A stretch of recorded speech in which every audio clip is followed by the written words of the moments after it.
Ping, France-Espagne, J-3, vous vous rendez compte? C'est absolument dingue. Un France-Espagne en demi-finale. Lamine Yamal a lancé cette rencontre et pour lui, il faudra avoir le ballon. Ils vont venir nous chercher, mais pas tout le match. Aucune équipe ne va jouer le 1 contre 1 sur tout le terrain. Mais nous savons que la France a des joueurs de grande qualité. C'est une équipe très physique, mais bon, on jouera comme on sait le faire et on essaiera d'avoir le ballon. Le truc, c'est qu'il n'y aura qu'un seul ballon, Charlotte. Et ouais. Alors ça, c'est une info que je vous donne. Voilà, je vous donne cette info. Vous en faites ce que vous voulez, je m'avance. Il y en a plusieurs autour du terrain pour les remises. Il n'y aura qu'un seul ballon sur la pelouse. Et il jouera en 11 contre 11 au début. Probablement, jusqu'au moment où il y aura une expulsion de Koubarsi. Mais ça, vous verrez, ça sera à la 65e. Retenez ça quand même. Parce que si ça passe, je vais le mettre sur mes réseaux. Charlotte, c'est grave si l'Espagne a le ballon? Non. Non, parce que la France, là où ils sont très très forts, c'est à la récupération du ballon. On est plusieurs autour de la table à l'avoir dit déjà il n'y a pas si longtemps que ça. Mais je pense que l'Espagne va déjouer. Je ne pense pas qu'ils vont réussir à... parce qu'on voit Rodri en sentinelle, il se régale, lui. Lui, il fait des passes à droite, à gauche, tranquille, et sur son petit rythme. Je ne pense pas que l'équipe de France va le laisser Vous pensez qu'ils vont se renier?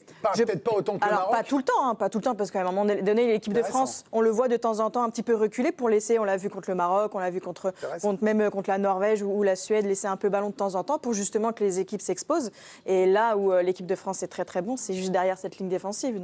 Donc oui, je pense qu'ils vont se déjouer de temps en temps. Spectaculaire, si on se pose la question, c'est parce qu'on a deux des meilleures attaques de la compétition. Déjà, pour commencer, l'équipe de France est meilleure attaque. Ils ont marqué plus de buts sur d'autres tournois. Ce n'était pas forcément le cas face à l'Espagne. Des équipes qui, en termes de tirs, d'occasion, sont quasiment sur des stats similaires. Mais aussi, et c'est là la curiosité, on va voir qui va bien défendre dans ce match-là. Parce que spectaculaire, si les deux défenses prennent le pas, ce sont deux équipes qui ont encaissé tellement peu de buts. La France n'en encaisse plus depuis 3 matchs. C'est des équipes qui sont fortes également dans les duels, dans les pressings par match. Vous voyez qu'on est sur des stats quasiment similaires et des équipes qui font une dizaine de fautes par match. Donc voilà, on est à peu près sur des équipes similaires, offensivement fortes, mais aussi défensivement fortes. Coach Vikash, quand même, là, on a vu, donc je le redis, le Paraguay qui n'a pas du tout joué au football. Le Maroc qui n'a pas du tout été dangereux offensivement. La Suède qui n'a pas joué. Non, mais est-ce qu'à un moment, c'est parce que la France est trop forte, ils ont trop peur, ou c'est parce que ces équipes se renient? Et est-ce que c'est possible que l'Espagne fasse ça à au moins un certain moment, comme le dit Charlotte, où vous voyez une rencontre explosive?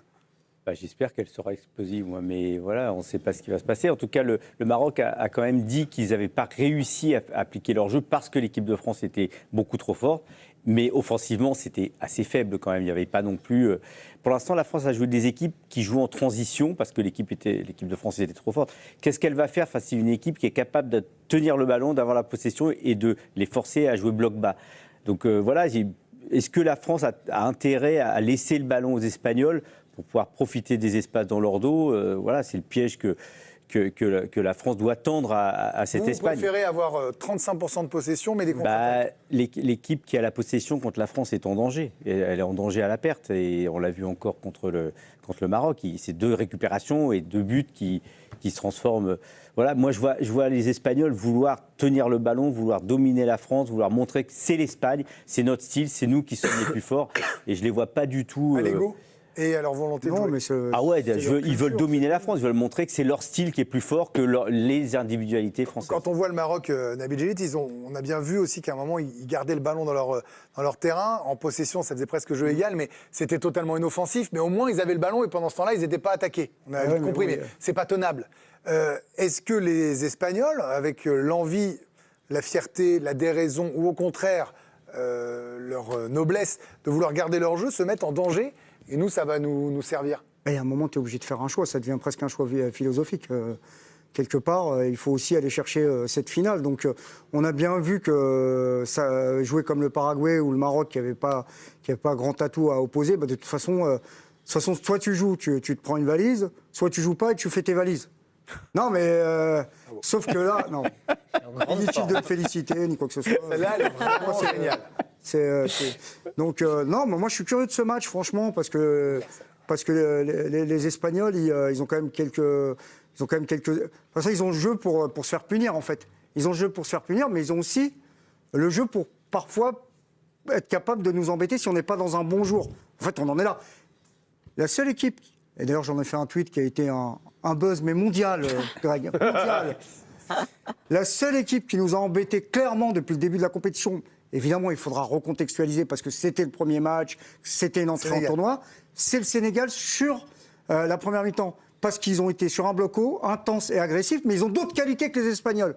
C'est la seule équipe qui nous a embêtés. Et nous, c'était une entrée où les gars rataient leur contrôle. Débrouillez-vous avec ce que j'ai dit. Et ils n'ont pas pu tenir sur tout le match. Et entre-temps, il y a eu effectivement tout ce qui s'est passé avec l'équipe de France. Et moi, je pense que, tu vois, ce langage que Yamal, de la Fuente ont pu avoir depuis hier, c'est ça y est, on n'a pas peur. Ils essaient de se convaincre de ne pas avoir peur, mais je pense qu'ils ont une crainte mais immense de cette équipe de France, de ce quatuor offensif. Jamais, mine de rien, l'Espagne, ces dernières années, n'a affronté une équipe de France aussi bien armée. Moi, sur la physionomie du match, je pense que tactiquement, au début du match, du moins, Deschamps laissera la balle à l'Espagne. Je ne pense pas que la France fera le jeu. Au contraire, je pense qu'il voudra punir justement les Espagnols parce qu'il y a tellement de qualité offensive. L'équipe de France, avec Dembélé qui va à 1000 à l'heure, pareil pour Barcola ou Doué, on ne sait pas d'ailleurs qui jouera ce match-là. Si jamais même Olysée, il va vite. Même Olysée, Mbappé, n'en parlons même pas. Donc, ouais, c'est ça. En fait, moi, je me dis, ils vont essayer d'avoir le ballon, les Espagnols, mais à la moindre perte de balle, où l'équipe de France est la meilleure équipe au niveau de la récupération, ça peut aller à 150 km/h derrière. C'est juste ça. Pour Olysée, par exemple, c'est le match parfait. Mieux que les deux autres. Moi, je pense, et puis c'est bien. Ma seule crainte, c'est l'anesthésie et le match de hand. Peut-être. Ils peuvent effectivement, ce que disait Charlotte sur Rodri, faire de la passe latérale, endormir un peu l'équipe de France et sur un coup, après derrière nous mettre. Mais moi, je pense que, honnêtement, avec ce que l'équipe de France a montré jusqu'à présent, et en demi-finale, tu t'endors pas. C'est-à-dire qu'en demi-finale, quand t'es en demi, c'est terminé. Le niveau, ça dépend à quelle heure est le match. Le niveau, tu l'as, t'es pas dans un mauvais jour en demi-finale. Il n'y a aucune équipe qui est dans un mauvais jour en demi-finale, à part le Brésil contre l'Allemagne en 2014. Mais sinon, tu n'es pas dans un mauvais jour en demi-finale. Ça se joue toujours à un but, à un tir au but, machin, mais il n'y a pas de 4-1, 5-1 dans ce genre de match, quoi. Sauf là, oui. Non, mais l'Espagne prend le temps d'attaquer. Alors, en transition, ils y vont de droite à gauche, mais quand ils décident de rentrer en possession, c'est surtout pour mettre les marquages préventifs, en fait, pour prévoir ce qui va se passer à la perte de la balle. C'est pour ça qu'ils prennent beaucoup de temps. Il y a un moment, ils arrêtent de jouer vite, et c'est pour ça qu'ils sont très forts défensivement. Même s'ils ont beaucoup d'espace dans leur dos, ils sont déjà positionnés. Ils sont là. Alors, moi, je pense que l'équipe de France doit jouer la carotte. Ils doivent se couper en deux, défendre à 6-7. Et puis les deux, trois autres, là, rester devant et tu peux pas les laisser seuls. Parce que t'es obligé de défendre sur eux. J'en parle avec une défenseur centrale, mais j'insiste. Vous allez me dire, je fais une fixette sur cette défense centrale espagnole que tout le monde adore. Non, mais... Ou Barcy, il est meilleur en attaque qu'en défense. Cette défense centrale-là face à 4 de nos attaquants, je veux le voir. Vraiment, celle-là, je veux le voir. Et surtout que le milieu de terrain, même si on a parlé du milieu de terrain du Maroc qui était très bon, mais manque d'expérience et les Français leur ont marché dessus. Le milieu de terrain des Espagnols est quand même plus fort que celle du Maroc. Mais là où la France doit appuyer, c'est que oui, ils ont une défense centrale qui est pas assez bonne en Espagne. Donc du coup, ça va faire obliger cette équipe au milieu d'Espagne à défendre. Du coup, il va y avoir un boulevard normalement pour des Français qui vont avoir de temps en temps cette position. Ah, vous voyez carrément des boulevards. Moi, je vois de temps en temps vraiment l'Espagne être en bloc bas. Je vois vraiment cette Espagne de temps en temps. En fait, si on marque un but assez rapidement, par exemple, c'est... Mais regardez toutes les équipes. Regardez toutes les équipes contre qui on a joué où ça a été un bloc bas. On a vu des premières mi-temps assez timides de temps en temps. On n'arrivait pas à avoir cette efficacité. Je vois l'Espagne aussi de temps en temps évoluer en bloc bas sans problème. Non, mais même parce que vous parliez des centraux, mais là je revois les latéraux, Koubarsi et Porro. Honnêtement, oui, offensivement, ils ont été assez bons. Cucurella et Porro. Offensivement, sur cette Coupe du Monde, Cucurella et Porro ont été plutôt bons. D'ailleurs, Porro a gagné sa place au cours de la. C'était Llorente qui avait débuté la compétition. Exactement, il gagne sa place sur cette Coupe du Monde. Offensivement, moi, ils m'ont plu. Mais défensivement, Cucurella, et moi j'ai envie de voir Dembélé, Cucurella d'un côté et Désiré Doué ou Barcola face à Porro. Parce que là, ça aussi, ça peut faire des ravages. Après, ils peuvent vous dire, il y a Yamal contre Digne et nous mettre la même. Mais oui, mais Yamal, sauf que Yamal n'a pas montré.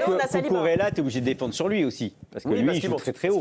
Oui, et Porro aussi. Tu peux aussi décider de le. Enfin, je pense. Ah là, t'es obligé de défendre. Pour le coup, t'es obligé de défendre. Et t'en laisses au moins 2. Ah bah non, ils vont prendre les demi-espaces. Mais oui, mais tu le laisses monter, puis je me dédie. Non, mais tu as dit, on joue avec une défense à 4, avec notamment des latéraux qui ne montent pas beaucoup. Koundé, Cucurella, je suis pas très inquiet parce qu'en fait, il va l'attendre. Derrière, c'est immédiat. Non, mais il se met dans les demi-espaces. Cucurella ne va pas monter. Porro, Cucurella, ils vont monter. Cucurella, tu le laisses monter. Mais moi, je vois pas les Espagnols se renier. Impossible. Les Espagnols peuvent pas se renier, c'est pas possible. Mais oui, on disait ça du Maroc. On savait que le Ouais, Paraguay. mais allait pas le Maroc, ils ont perdu Saïbari. Enfin, Le Maroc, ils ont perdu dès la composition d'équipe. Il a changé 3-4 trucs.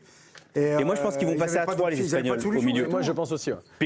Pedri, il n'a pas joué le dernier match, il va revenir Ils vont perdre titulaire. la bataille Ruiz. du milieu sinon. Attention, moi les joueurs qui me font... Olmo T'enlèves Olmo qui Ah, va parler de non, Ah non, t'enlèves non, pas Olmo, non. hein. Il peut mettre Merino ou Zubimendi. Moi, je suis d'accord avec. Non, non, mais Il peut Olmo, mettre tu peux Merino pas ou enlever. Zubimendi. Ah, attendez. Nous, on est parti sur un forcément spectaculaire. Vous êtes en train de m'enlever l'un des créateurs de non, mais c'est un- Ils vont perdre la bataille du milieu en termes d'impact. Ah non, mais Fabien Ruiz, Rodri. Ils vont les faire tourner à 3. C'est pas mal, hein, quand même, Il y a hein. Pedri, à mon Fabien avis, Ruiz, Pedri, hier, il n'est Rodri, pas pardon, titulaire. Je pense que pour garder la balle. Non, tu sors Baïna, tu sors Baïna, Oui, voilà. puis tu mets Baïna. Olmo sur le côté qui Il peut le vient faire, rentrer hein. intérieur. Il est obligé d'avoir de l'impact au milieu. Imaginez Rabiot Tchouaméni ou Rabiot Koné face à cette doublette-là, en termes d'impact, en termes de ce qu'ils ont montré, en tout cas Vous sur la avez un compétition. ballon d'or, un mec qui est double champion mais d'Europe.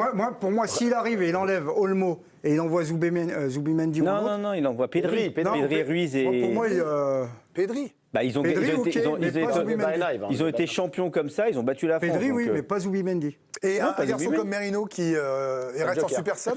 Bah oui, c'est un joker. Et justement, il a malheureusement pour lui montré qu'il était très bon en entrant. Deux matchs Oui, parce- consécutifs où il marque à la dernière Ouais, mais minute. attention, Oyarzabal, il n'a pas fait un si grand match que Non, ça. non, il n'a pas été bon, mais... On Moi, l'a je le pas. vois mal l'enlever. Bah Il oui, joue bah tout le non. temps. Oui, mais il faut Et puis il faut Merino, qu'il joue, même quoi. si c'est pas son poste naturel, voilà, de jouer numéro 9, face à cette défense centrale-là, Saliba, Upamecano, ça peut être compliqué Vous surtout. vous rendez compte toutes les questions qu'on va se poser pendant 3 jours avec vous. On va en parler. Vous allez en parler le matin On va reparler devant de ce le match, café. pendant 3 jours. On va en reparler un petit peu. Vous allez en reparler comme ça lors de l'apéro. Vous allez en parler pendant les dîners. Vous allez regarder ce soir un petit Norvège-Angleterre des familles. ouais, ça, ouais. Et puis on n'est pas le seul à regarder. Hein. Tout en haut de la République, ça regarde aussi. Hein. Ça regardera, mais devant la télé, ce France-Espagne, Emmanuel Macron, 14 juillet oblige, ne sera pas à Dallas pour ce match, mais il a dit qu'il sera bien là s'il y avait une finale pour l'équipe de France, donc à New York, 5 jours plus tard. Alors, on sait, hein, c'est un fervent supporter, il adore le foot, mais ce n'est pas la première fois que le président de la République vient encourager l'équipe de France. Il avait assisté à la demi et à la finale en 2022 et aussi en 2018.